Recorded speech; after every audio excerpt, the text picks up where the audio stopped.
మంగళగిరి నియోజకవర్గం లోకేష్ పనితీరుపై ఒక మంగళగిరి నియోజకవర్గ వాసిగా మీరు ఏ విధంగా చెప్తారు? హర్షం వ్యక్తం చేస్తున్నానండి. ఆయన అధికారం లేనప్పుడు కూడా సంక్షేమ పథకాలు 27 నుంచి 29 పథకాలు పేదవారికి అందించిన ఘనత నారా లోకేష్ గారిది. మరి ఈరోజు అధికారం వచ్చిన తర్వాత కూడా ఇంకా దాన్ని ముందుకు తీసుకెళ్ళిన బాధ్యత కూడా లోకేష్ గారు భుజాన వేసుకున్నారు మంగళగిరి నియోజకవర్గాన్ని. అంటే గతంలో చేసిన ఏవైతే సంక్షేమ కార్యక్రమాలు ఉన్నాయో ఆయన అధికారంలో లేనప్పుడు ఆ స్కీమ్స్ అన్ని కూడా మళ్ళీ ముందుకు తీసుకెళ్తా ఉన్నాడు ఆయన ఆపేశారా? ముందుకు తీసుకెళ్తాం కదండి, ఇంకా 2-3 పెంచాడు. ఆ స్కీములకు కూడా ఇంకా 2-3 పెంచి పనిచేసే పరిస్థితులు ఏర్పడ్డాయి. ఎందుకంటే గతంలో కూడా నీళ్లు లేకపోతే నీళ్ళు అందించిన ఘనత నారా లోకేష్ గారిది. మరి 5 రూపాయలకి అన్నం క్యాంటీన్ నడిపింది నారా లోకేష్ గారిది. మరి మహిళలకి తన కాళ్ళ మీద నుంచడానికి కుట్టు మిషన్లు పని నేర్పి మరి వాళ్ళకి కుట్టు మిషన్ అందించింది నారా లోకేష్ గారి. యువతకి కంప్యూటర్ శిక్షణ నేర్పి కంప్యూటర్ వారి ఉద్యోగపరంగా వాళ్ళకి పని చేయించే బాధ్యతలు చూపించేది నారా లోకేష్ గారిది. ఇలా ఒకటి కాదు, జరుపుకుంటూ పోతే అసలు చాలా చెప్పుకుంటూ పోతే చాలా ఉన్నాయి. పేదవాడు ఏదైనా ఆసుపత్రికి వెళ్ళి ఏదన్నా ఇంజక్షన్ చేయించుకోవాలన్నా లేదంటే ఒక మందు పిల్లలు తీసుకోవాలని చెప్పి వెళ్తే 100 రూపాయల నుంచి 200-300 అవుతాయి. ఓన్లీ ఒక 10 రూపాయల టాబ్లెట్కి. అలాంటిది మరి మంగళగిరిలో హాస్పిటల్ ఆరోగ్య సంజీవిని కానీ ఆరోగ్య రథం కానీ ఇట్లా పెట్టి పేదవాడికి అందుబాటులో ఉండి 200 టెస్టులు పైగా ఫ్రీగా చేసి మరి ఏవైతే మరి ఆయనకి ఏమైతే అవసరం మెడిసిన్ మరి ఫ్రీగా ఇవ్వడం జరుగుతుంది మరి మెడిసిన్ ద్వారా. అలాగే నారా లోకేష్ గారు పేద ప్రజల మనసును కూడా దోచుకున్నారు. సార్ ఇప్పటికీ ఆరోగ్య సంజీవి కేంద్రాలు రన్ అవుతున్నాయండి మంగళగిరి అవుతున్నాయండి. ఎందుకంటే మంగళగిరిలో ఉంది, తాడేపల్లిలో ఉంది, దుగ్రాల మండలం కూడా వ్యాన్ ఒకటి తిరుగుతుంది. ఎందుకంటే రోజుకు ఊరు వెళ్ళిద్ది, వారానికి ఒక ఇచ్చేసి మళ్ళీ వారంలో మళ్ళీ ఎక్కడైతే వెళ్ళిందో మళ్ళీ అక్కడికి వెళ్ళి మళ్ళీ టెస్టులు చేసి వాళ్ళకి మెడిసిన్ ఇచ్చి మళ్ళీ వస్తుంది రథం. అలా అంటే దాదాపు 90,000 పైచీలకి మెజారిటీతో లోకేష్ గారిని గెలిపించారు. ఏ ఉద్దేశంతో అయితే గెలిపించారో ఆ ఉద్దేశం పరంగా ఈరోజు మీ నమ్మకాన్ని వమ్ము చేయకుండా లోకేష్ పనిచేస్తున్నానండి.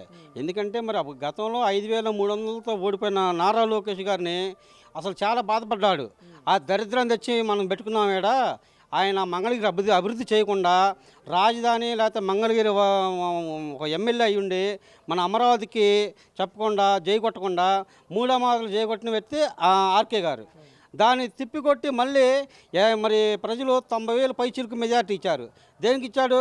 నారా లోకేష్ గారు అర్థం చేసుకోలేదు ఆ రోజు ఫస్ట్. మరి ఆ రోజు ఇబ్బంది పడ్డాం కాబట్టి ఈరోజు మన నారా లోకేష్ని గెలిపించుకుంటే మన మంగళగిరికి మరి మన రాజధాని మన పిల్లల భావితరాలు బాగుంటాయని చెప్పేసి మరి బాగా మెజార్టీ ఇవ్వడం జరిగింది మంగళగిరి ప్రజలు. మరేంటి అసలు కూటమి పాలన ఎలా ఉందండి? సంవత్సరం అవుతుంది వచ్చి అధికారంలోకి. పరిపాలన ఎలా ఉంది అసలు? చంద్రబాబు గారు ముందు చూపండి. ఇప్పుడు ముందు చూపు అంటే ఎట్లా ఉందంటే టెక్నాలజీ మరి ఆ రోజు హైదరాబాద్ చూసుకోండి అలానే చూశాడు. మరి 2014 మరి భూములు మరి ఆయన చూసి మరి రాజధానికి ఇచ్చారు. ఆయన చూసి ఇచ్చారు కేవలం రూపాయి ఖర్చు లేకుండా. మరి బాబు గారిని చూసి దగ్గర 28,000 33,000 ఎకరాలు ఇచ్చిన ఘనత రైతులది. మరి ఆయన ఉండబట్టే ఇవ్వడం జరిగిందని చెప్పి మేము భావిస్తున్నాం. మరి రాజధాని కూడా ఆ రోజు కడతం జరిగింది. మరి ఆ రాజధాని దాంట్లో ఉండి కూడా పాలన చేయడం జరిగింది వైసీపీ ప్రభుత్వం వాళ్ళు. ఆ దాంట్లో పాలన చేసి తిన్న కంచంలోనే వాళ్ళు అనకూడదు, వాళ్ళు అట్లా చేసే వ్యక్తులు వాళ్ళు పాలన చేసి ఇది సుశానం, ఇది మునిగిపోయిద్ది లేదా ఇంకోటి జరిగిద్ది ఇదంతా ఇదని చెప్పేసి 3 రాజులను తెల్లరేపి ఇది ప్రాంతాలకు గొడవలు పెట్టి కులాల మధ్య గొడవలు పెట్టి ఆనందం పొందిన వ్యక్తులు వైసీపీ వాళ్ళు. మరి కూటమి ప్రభుత్వం వచ్చిన తర్వాత కూడా ఎందుకంటే కులాల మతాలకు అతీతంగా ఎవరైతే ఉన్నారో భారతీయుడు కానీ ఒక దేశానికి కానీ అలాగే మన ఆంధ్రప్రదేశ్కి మన బాబు గారు ఎట్లా ఉన్నారో శుభ్రం మంచి పాలన అందిస్తున్నారు. రాజధాని పరిస్థితి ఎలా ఉందండి ఇప్పుడు కూటమి పరిపాలన? మళ్ళీ పునఃప్రారంభం ఇచ్చారండి. ఎక్కడికెక్కడ చెట్లు మొలిచిపోయి ఎక్కడికెక్కడ ఇది నిర్వీర్యంగా మారిపోతే మొత్తం శుభ్రం చేయించి మళ్ళీ దాన్ని మరి మన మోదీ గారు ప్రధానమంత్రి మోదీ గారు వచ్చేసి 130,000 కోట్లు మరి రాజధాని అభివృద్ధికి ఇవ్వడం జరిగినది. మరి ఆ ఘనత కూడా మరి చంద్రబాబు నాయుడుదే అని మేము భావిస్తున్నాము. మరి 2027 నుంచి జగన్మోహన్ రెడ్డి గారు పాదయాత్ర చేస్తానంటున్నారు. దీనిపై మీ అభిప్రాయం? ఇక ఆయన చేసుకుంటూ పోవాల్సిందే.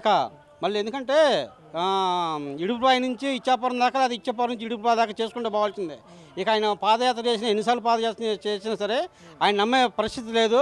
వాళ్ళు కనుక పాదయాత్ర చేస్తే మరి రాజధాని రైతులు పాదయాత్ర చేస్తే న్యాయస్థానం దేవస్థానం అని చెప్పేసి పాదయాత్ర ఎత్తి ఎన్ని గొడవలు పెట్టారు. అలాగే అరసవెల్లి అనగా ఇది మన అమరావతి అరసవెల్లిని పాదయాత్ర పెట్టారు, దానికి ఎన్ని గొడవలు పెట్టారు.